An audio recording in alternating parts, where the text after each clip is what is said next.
नमस्कार साथियों, अपने बीए ऑनर्स के पाठ्यक्रम पाश्चात्य काव्यशास्त्र पेपर 11 के लिए मैं अपने विद्यार्थियों के लिए स्वच्छंदतावाद पर एक व्याख्यान तैयार कर रही हूँ।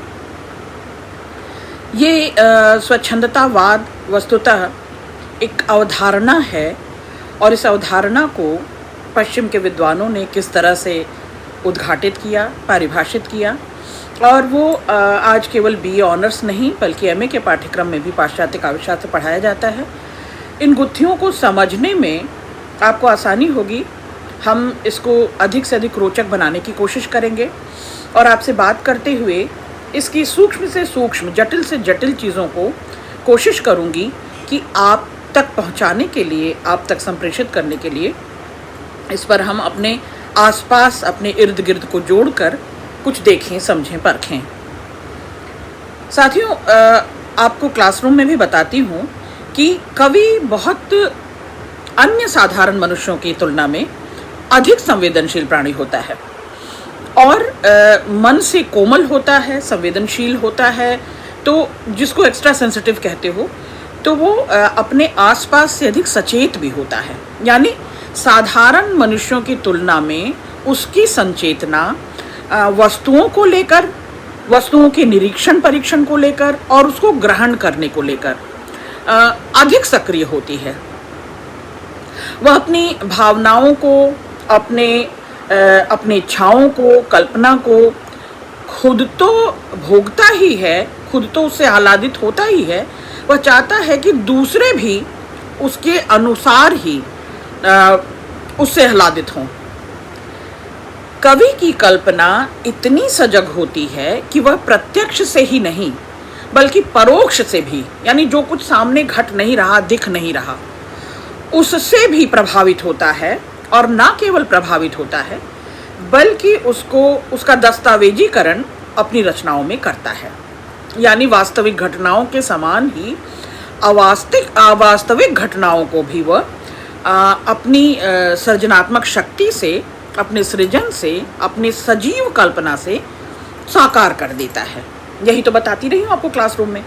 पाश्चात्य काव्यशास्त्र पढ़ाते हुए तमाम अवधारणाओं को स्पष्ट करते हुए आपको मैं इस ओर भी आपका इशारा आपको इसका वो दूंगी। स्वच्छंदतावाद दरअसल तार्किकतावाद, यानी जो लॉजिकल चीज़ें थीं, जो फैक्चुअल चीज़ें थीं, उनके विरुद्ध भाव का उच्छ्वास था। यानी भाव, कवि का विद्रोह भावनात्मक विद्रोह था। इसे ऐसे समझिए कि प्लेटो का, अरस्तु का, होमर का जो तर्क था, जो बौद्धिकता थी, यानी तर्क और बुद्धि की जो प्रधानता थी, जो वैचारिकता थी, उसके बिल्कुल पैरेलल, उसके बिल्कुल समानांतर भावुकता को साहित्य में लाना, भावुकता को सजग बनाना और भावुकता से उसे बौद्धिकता को और तार्किकता को बहिष्कृत करना स्वच्छंदतावाद है। इसे फिर से समझें। यानी कोरी भावुकता नहीं, स्वच्छंदतावाद साहित्यिक रूढ़ियों को तोड़ने के लिए आया, वैयक्तिक भावोन्मेष को उद्घाटित करने के लिए, वैयक्तिक भावोन्मेष को क्या कह सकते हैं, वाणी देने के लिए, जुबान देने के लिए स्वच्छंदतावाद आया। स्वच्छंदतावाद रोमांटिसिज्म का हिंदी अनुवाद है।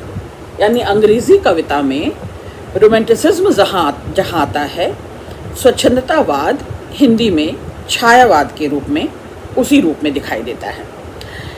हिंदी में इस शब्द का सबसे पहले प्रयोग संभवतः आचार्य रामचंद्र शुक्ल ने किया। उन्होंने अपने ग्रंथ हिंदी साहित्य के इतिहास में श्रीधर पाठक को स्वच्छंदतावाद का प्रवर्तक बताया। रोमांटिसिज्म जो है, ये शब्द दरअसल इसकी व्युत्पत्ति रोमांटिक्स शब्द से हुई। रोमान, इसके कई रूप पाए जाते हैं। रोमांटिक शब्द को एक काव्य प्रवृत्ति अथवा वाद के रूप में अगर हम देखें तो सर्वप्रथम फ्रेडरिक श्लेगल, ये विद्वान है, पाश्चात्य विद्वान, इन्होंने 1798 से 1800 के बीच इस शब्द का प्रयोग बार बार क्लासिसिज्म के रूप में किया, क्लासिसिज्म के विरोध के रूप में किया। यानी श्लेगल ने अपनी कृति में रोमांटिक शब्द का प्रयोग एक निश्चित साहित्यिक प्रवृत्ति के रूप में, रोमांटिसिज्म के रूप में सबसे पहले परिभाषित किया। ठीक है, ये फ्रांसीसी भाषा के विद्वान थे।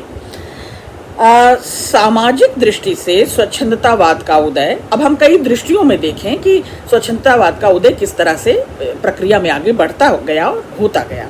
अगर हम सामाजिक दृष्टि से देखें तो स्वच्छंदतावाद का उदय सामंती समाज व्यवस्था के अंत होने तथा औद्योगिकरण के कारण पूंजीवादी अर्थव्यवस्था के उद्भव के साथ माना जाता है। अब चूंकि सामंतशाही इसका अंत और पूंजीवाद का उदय अलग अलग देशों में अलग अलग समय पर हो रहा था, अतः स्वच्छंदतावाद का उदय भी विभिन्न देशों में अलग अलग समय में हुआ। आप राजनीतिक दृष्टि से अगर देखें तो स्वच्छंदतावाद के उदय में 1779 फ्रांसीसी राज्य क्रांति जो हुई थी, उस क्रांति में स्वच्छंदतावाद ने महत्वपूर्ण भूमिका अदा की। फ्रांसीसी क्रांति का नारा था स्वतंत्रता, समानता, लिबर्टी, इक्वालिटी, फ्रेटर्निटी। फ्रेटर्निटी मतलब भ्रातृत्व। ये 3 नारे प्रमुख थे स्वच्छंदतावाद में।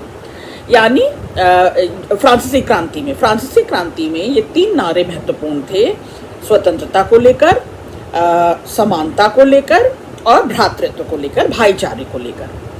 यह नारा, अब आप देखें कि अलग अलग रूपों में, अलग अलग देशों में अलग अलग रूपों में यह नारा स्वच्छंदतावादी साहित्यकारों को बराबर आंदोलित कर रहा था। पश्चिम में वस्तुतः स्वच्छंदतावाद का एक विश्वव्यापी आंदोलन के रूप में सबसे पहले आया, साहित्य में नहीं, पहले समाज में और राजनीति में एक विश्वव्यापी आंदोलन के रूप में आया। कुछ विद्वान स्वच्छंदतावाद को एक शाश्वत सत्य के रूप में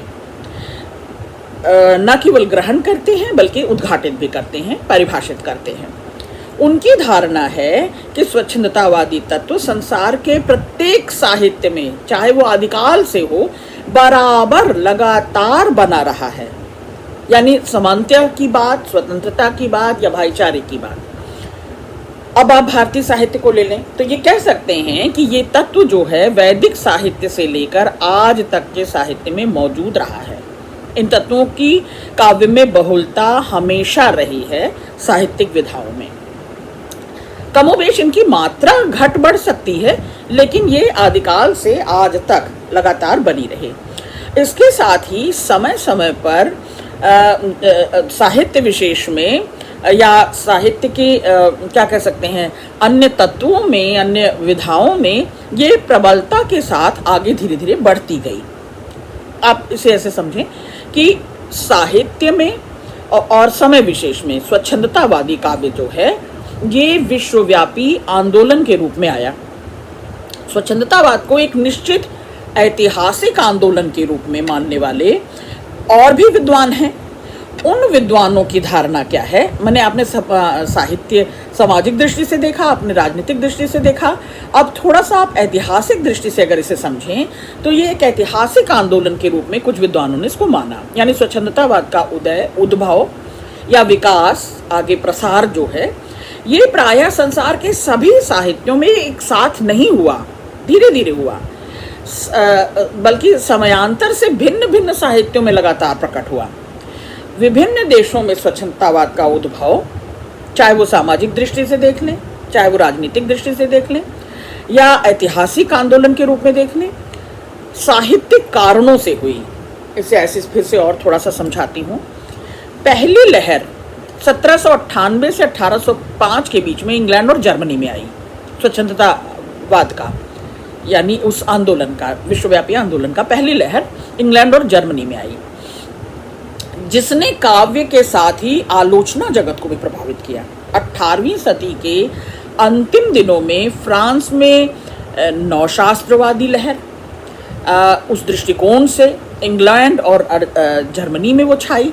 इंग्लैंड में स्वच्छंदतावादी काव्य आंदोलन का मार्ग प्रशस्त करने वाले, अब आप नाम ध्यान रखेंगे, कवि रॉबर्ट बर्न्स, ये 59 से 96 तक, और विलियम ब्लेक ये 57 से 27 1827 तक अंग्रेजी कविता में स्वच्छंदतावादी काव्य आंदोलन का प्रारंभ हम सबसे पहले वर्ड्सवर्थ नामक कवि से कर सकते हैं। उनका लिरिकल बैलेड्स आया था।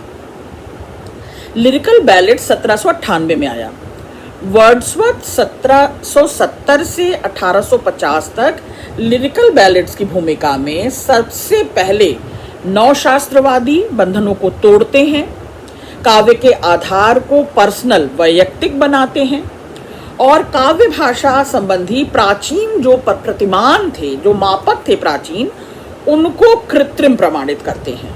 यानी अंग्रेजी में वर्ड्सवर्थ के बाद पहला नाम तो आप महत्वपूर्ण रूप में वर्ड्सवर्थ को जानेंगे, दूसरे कॉलरिज हैं, शेली हैं, बायरन हैं, कीट्स हैं, वाल्टर स्कॉट हैं। इन सबको स्वच्छंदतावादी साहित्यकार के रूप में माना जाता है। इन्होंने स्वच्छंदतावादी भाव आंदोलन को, भाव प्रवण आंदोलन को बढ़ावा दिया, विस्तार दिया। स्वच्छंदतावाद का प्रभाव भारत में सबसे पहले बांग्ला साहित्य पर पड़ा। ठीक है, यानी पश्चिम का स्वच्छंदतावाद भारत में जब आया तो सबसे पहले बांग्ला साहित्य पर इसका प्रभाव पड़ा और वहां से हिंदी में ये 20वीं सदी में आया। 20वीं सदी जब कह रही हूं तो 20वीं सदी यानी छायावादी काव्य आंदोलन, याद कीजिए, उस रूप में विकसित हुआ। छायावाद और स्वच्छंदतावाद में बहुत बहुत समानता है, बल्कि कुछ लोग तो कहते हैं स्वच्छंदतावाद का पूरा असर छायावाद में पड़ा है। दोनों काव्य आंदोलनों में प्रकृति है, याद रखिए, क्लासरूम को याद रखिए, प्रकृति है, प्रेम है, मानवीय दृष्टिकोण है, आत्म अभिव्यंजना मतलब स्व के भाव को उद्घाटित करना, स्व को उद्घाटित करना, तो आत्म अभिव्यंजना, रहस्य की भावना, बिंब प्रतिबिंब भाव, छायाभास जो आपको बताया है, वैयक्तिक प्रेम अभिव्यक्ति यानी पर्सनल को उद्घाटित करना, प्राचीन संस्कृति के प्रति जो मोह की बात है या प्रतीकों की बात है, निराशा, पलायन और अपने अहम के उदात्तीकरण को, अपने ईगो को बढ़ा चढ़ाकर बताने को, महत्व देने को, ये आपने छायावाद में देखा था। यानी दो चीजें निकल कर आती हैं, आत्मनिष्ठता और व्यक्तिवाद। ये स्वच्छंदतावादी काव्य का लक्ष्य है। स्वच्छंदतावादी कवि ये कवि कर्म को उपयोगितावादी दृष्टिकोण से नहीं देखते कि इसका उपयोग क्या है, इसका उद्देश्य क्या है। स्वच्छंदतावाद में कवि विशिष्ट प्रतिभा से, यानी अपने भोगे हुए अनुभूत सत्य को वो अपनी प्रतिभा से बांधता है, उसको डॉक्यूमेंटेशन करता है और जो स्वतः स्फुरित आत्मानुभूतियां हैं उनको शब्द देता है और बहुत स्वच्छंद होकर, माने कोई बाधा को, किसी बाधा को मानता नहीं, किसी रुकावट को नहीं मानता, बहुत स्वच्छंद होकर उसका वर्णन करता है। यानी जो प्राचीन मान्य शैली थी उन अवधारणाओं से बिल्कुल अलग, अपने इंट्यूशंस को, माने अपनी घनीभूत जो उसकी प्रेरणा है, उत्प्रेरणा है, उसको जो मन में उठ रही है उसको शब्द देने का काम स्वच्छंदतावादी करते हैं। और ये सृजन एक तरह से वे कहते हैं कि जैसे माँ के प्रसव की पीड़ा होती है, सृजनात्मकता वैसी ही होती है। ये स्वच्छंदतावादियों का मानना है। वर्ड्सवर्थ ने माना और आगे कॉलरिज ने माना और ऐसे कवियों ने इस बात को माना है, क्या कि सृजन जो है यानी सर्जना के क्षण जो हैं वो माँ की प्रसव की पीड़ा जैसे ही हैं। ठीक है, तो वर्ड्स ने इनका प्रिल्यूड और शैली का एडोनाइस, ये कविताएं आत्मनिष्ठ, पूरी तरह से आत्मनिष्ठ काव्य का सर्वोत्कृष्ट नमूना कहा जा सकता है, सबसे बढ़िया उदाहरण कहा जा सकता है। स्वच्छंदतावादी कवि कल्पना के स्वच्छंद प्रवाह में विश्वास करते हैं, माने जो उड़ान भर रहे हैं, जैसे छायावादी जो भर रहे हैं उड़ान, उस विचरण को वो महत्वपूर्ण मानते हैं। उनके लिए कल्पना जो है ये मानव मस्तिष्क की श्रेष्ठतम प्रक्रिया है। कल्पना को अतिशय महत्ता दिए जाने के कारण ही स्वच्छंदतावादी कवि प्रकृति में भी भरोसा करते हैं, ईश्वर की सत्ता को महसूस करते हैं, उसका अनुभव करते हैं और कल्पना ने ही उन्हें रहस्यात्मक, रहस्यवादी भी बना दिया है कि कल्पना करके वे उन चीज़ों को जो सामने नहीं है, जो ठोस नहीं है, जो स्थूल रूप में नहीं है, उनको भी कल्पित कर लेते हैं, उनका भी आभास ले लेते हैं। तो प्रकृति तो सामने है लेकिन ईश्वर सामने नहीं है, पर वो ईश्वर की सत्ता का अनुभव भी करते हैं। कल्पना ने उन्हें रहस्यवादी भी बनाया है और क्रियाशील क्षणों में वे ब्रह्मांड में ही, यानी जो समूचे ब्रह्मांड में जहां उनकी सत्ता है, ब्रह्मांड में भी वे ऐसा मानते हैं कि ईश्वरीय सत्ता विद्यमान है पूरे ब्रह्मांड में। ठीक, स्वच्छंदतावाद ने जिस प्रकार कल्पना की दिव्यता को महत्व दिया, उसकी घोषणा की, उसी प्रकार भावनाओं के महत्व को भी उन्होंने सबसे ज्यादा उद्घोषित किया। क्या कह रही हूँ मैं, मतलब सबसे पहले ही मैंने बता दिया कि अरस्तु हो, प्लेटो हो, होमर हो, इनकी वैचारिकता को, इनकी बौद्धिकता को बहिष्कृत करके भावुकता को, भावना को महत्व स्वच्छंदतावादियों ने दिया। स्वच्छंद भाव अभिव्यंजना माने भाव के उद्घाटन में उन्मुक्तता हो, स्वच्छंदता हो, जगे, आगे बढ़े। महाकवि वर्ड्सवर्थ ने कविता को भावोद्गार कहा है, उसका भावोद्गारों का सहज उच्छलन, जो भाव उठे, जैसे उठे, अछूते पूरी तरह से वो एज इट इज, बिल्कुल यथावत बाहर उद्घाटित हो जाए रचना में।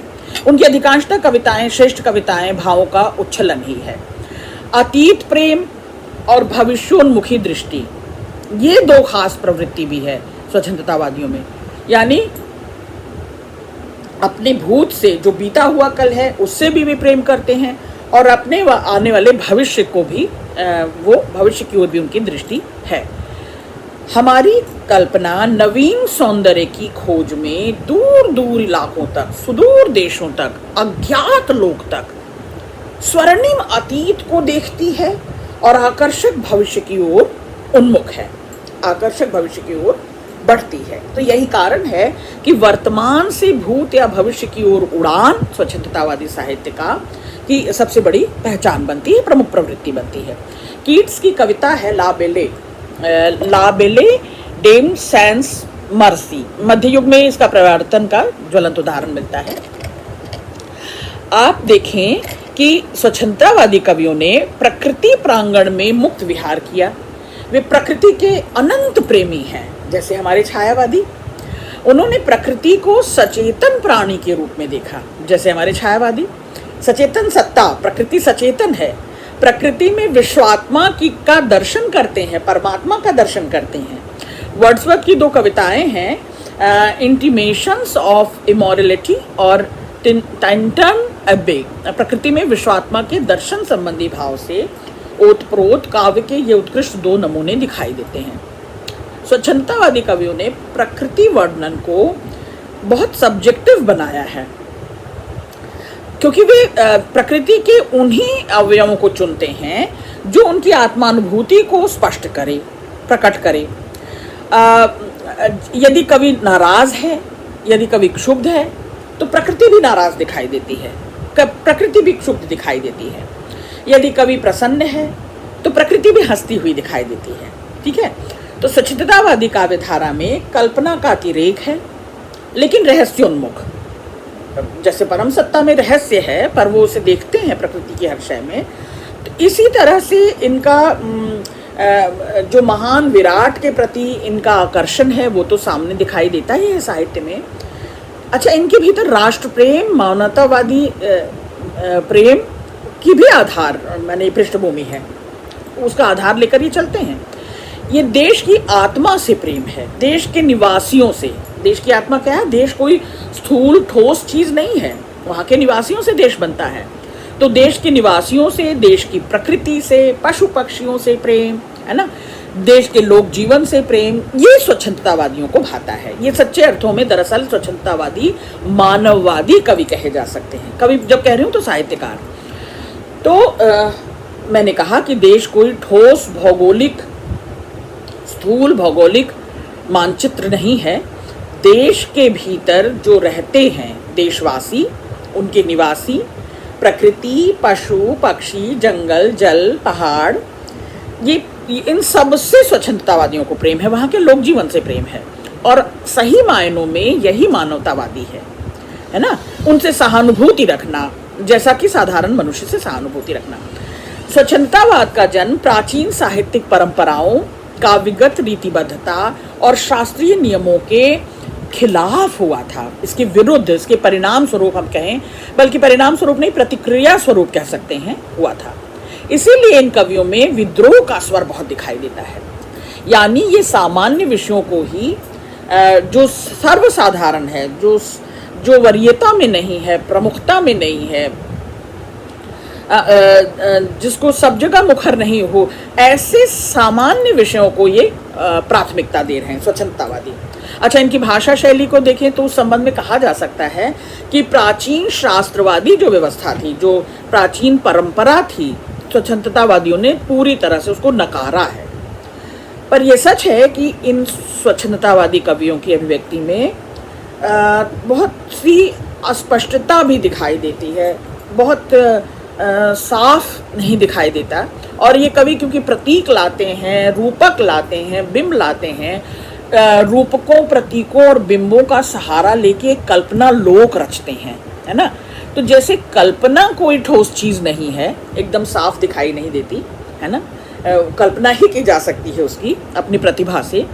तो इनकी भाषा में भी वो एक अस्पष्टता जो दिखाई देती है, वो एक इसकी कमी स्वच्छंदतावाद की हो सकती है। और बल्कि इसके परिणाम स्वरूप फिर एक नए वाद की शुरुआत होती है पाश्चात्य काव्यशास्त्र में, उस पर हम बाद में चर्चा करेंगे। तो आप निष्कर्ष रूप में देखें कि स्वच्छंदतावादी काव्य स्वतंत्रता को प्रेम करता है, यानी उनकी स्वातंत्र प्रियता, सहज स्फुरण, जो कुछ भाव उठा उसको सहजता से उद्घाटित कर दो। अच्छा, विद्रोह का स्वर है, तमाम बौद्धिकता, तार्किकता, वैचारिकता के प्रति विद्रोह। और जो बनावटीपन है, जो फैब्रिकेशन है, जो कृत्रिमता है, उससे मुक्ति। प्रकृति की ओर अत्यधिक आसक्ति है, प्रकृति से अत्यधिक राग, प्रेम, जुड़ाव, ठीक।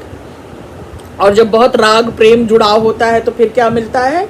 निराशा, उदासी। तो एक तरफ चरम आसक्ति है और उस आसक्ति के कारण ही, याद रखना साथियों, आसक्ति के कारण ही निराशा भी मिलती है। तो उस सबका सहज स्फुरण हुआ है, सहज उद्घाटन हुआ है, ये याद रखिएगा। सौंदर्य प्रेम, छायावादियों ने बिल्कुल कहते हैं कि स्वच्छंदतावादियों का प्रभाव पड़ा, बल्कि पूरी तरह से एक उसका असर है उन पर। और हिंदी में जो छायावाद है या रहस्यवाद, इनकी विचार पद्धति और रूप विधान जो है, दोनों ही, बहुत स्पष्ट रूप में कह रही हूँ विद्यार्थियों, दोनों ही पश्चिम के स्वच्छंदतावाद के ऋणी हैं, यानी वहीं से प्रेरणा ली है। स्वच्छंदतावाद से ही ये छायावाद और रहस्यवाद को प्रेरणा मिली है। आध्यात्मिक स्तर पर जो प्रकृति प्रेम है, जो परम सत्ता से प्रेम है ना, जो ईश्वर से प्रेम है, या उदार मानववाद है, या कविता में जो उन्मुक्तता देखी जाती है, स्वच्छंदता अभिव्यक्ति देखी जाती है, ये तीनों प्रमुख खूबियां जो हैं, ये छायावाद में भी मिलती हैं। आपने पढ़ा है छायावाद, छायावाद में भी मिलती हैं और स्वच्छंदतावाद से ही ये प्रभावित हैं। अब छायावाद के चारों जो स्तंभ कवि हैं, जो प्रमुख कवि हैं, याद कीजिए, निराला, सूर्यकांत त्रिपाठी निराला, जयशंकर प्रसाद, महादेवी वर्मा, सुमित्रा नंदन पंत, बिल्कुल इन्हीं को ये सब प्रभावित हैं उसी रोमांटिसिज्म के कवियों से, यानी पश्चिम के कवियों से, पाश्चात्य कवियों से, वर्ड्सवर्थ, शेली, कीट्स, बायरन। अब ये चार नाम पाश्चात्य काव्यशास्त्र में आपको ध्यान रखना है स्वच्छंदतावाद पढ़ते हुए, जैसे छायावाद पढ़ते हुए वे चार नाम आप याद रखते हैं। कौन? प्रसाद, पंत, निराला, महादेवी। और पाश्चात्य काव्यशास्त्र में स्वच्छंदतावाद को पढ़ते हुए वर्ड्सवर्थ, शेली, कीट्स और बायरन, इनका गहरा प्रभाव देखा जाता है। तो आचार्य रामचंद्र शुक्ल ने ये स्वीकार किया कि ये प्रभाव, पश्चिम का ये प्रभाव हिंदी जगत में सबसे पहले बंगला में आया और फिर बंगला से होते हुए हिंदी में आया। आज के लिए इतना ही, बहुत शुक्रिया।